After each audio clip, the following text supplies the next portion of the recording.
Hi friends, welcome back to our channel. நான் உங்கள் ஈஸ்வரி. இன்றைக்கி என்ன செய்ய போகிறேன்னா தோசைக்கு மாவு இல்லை, டிஃபன் செய்ய மாவு இல்லை அப்படின்னா சட்டுன்னு செய்கிறதுக்கு அவல் பாதி எடுத்துக்கலாம், ரவையும் அதே அளவு எடுத்துக்கலாம்.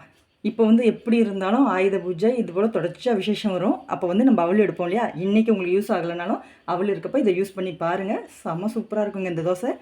தயிர் இப்போ இதை தண்ணி ஊற்றி அலசிட்டு ஒரு 10 நிமிஷம் ரவையும் அவல் ரெண்டுத்தையுமே நம்ம ஊற வச்சிடலாங்க.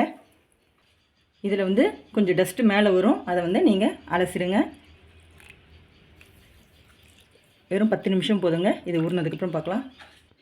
அது ஊறுறதுக்குள்ளே ஒரு சட்னி பார்த்துடலாம். சூப்பராக இருக்கும், சிம்பிள் தாங்க.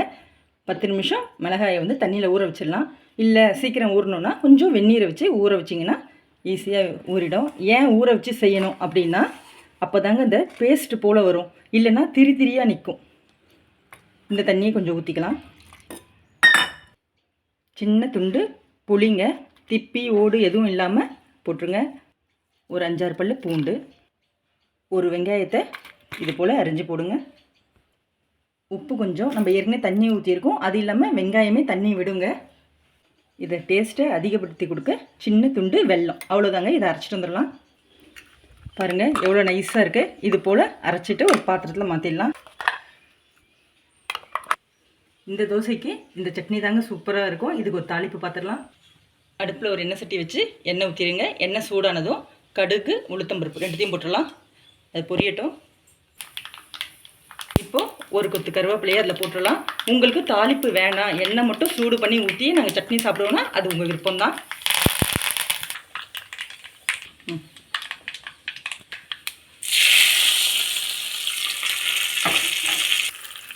அவ்வளோதாங்க. அவ்வளோ சூப்பராக இருக்கும் இந்த சட்னி. ட்ரை பண்ணி பாருங்கள். இப்போ நம்ம தோசை ரெடி பண்ணலாம்.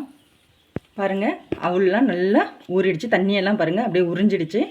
அதே போல் ரவையும் தண்ணியெல்லாம் உறிஞ்சிடுச்சு. இப்போ மிக்ஸி ஜாரில் இதை போட்டுடலாம்.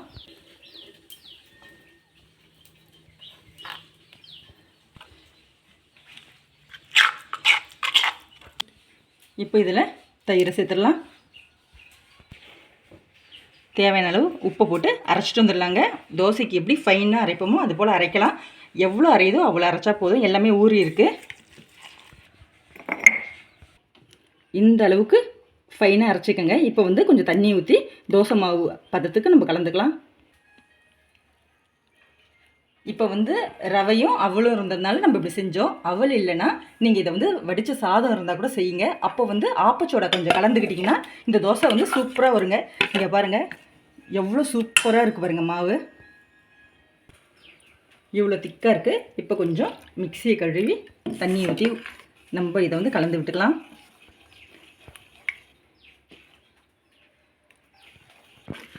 அவ்வளோதாங்க. இப்போ மாவு ரெடி ஆகிடுச்சு. இதெல்லாம் பார்க்க தான் இவ்வளோ நேரம் போல் இருக்கும், ஆனால் சட்டுன்னு செஞ்சிடலாங்க. அடுப்பில் தோசைக்கல் வச்சுருங்க. தோசைக்கல் சூடானதும் நம்ம தோசை ஊற்றலாம்.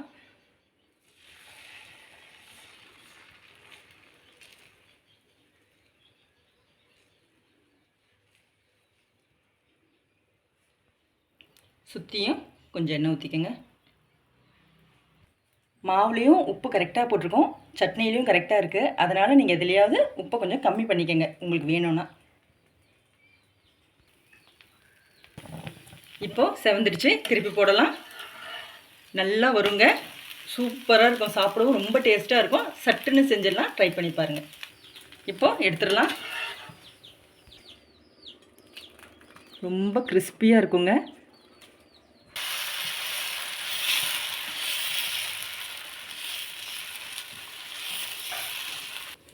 இதில் முக்கியமானதே தயிர் கொஞ்சம் புளிச்சு இருக்கணுங்க. புளிப்பான தயிர் எடுங்க. தயிர் புளிக்கலைன்னா டேஸ்ட்டே வராதுங்க. அவ்வளோதாங்க. பிடிச்சிருந்தா நம்ம சேனலை லைக் பண்ணுங்கள், ஷேர் பண்ணுங்கள், கமெண்ட் பண்ணுங்கள். மறக்காமல் சப்ஸ்கிரைப் பண்ணுங்கள். Bye friends.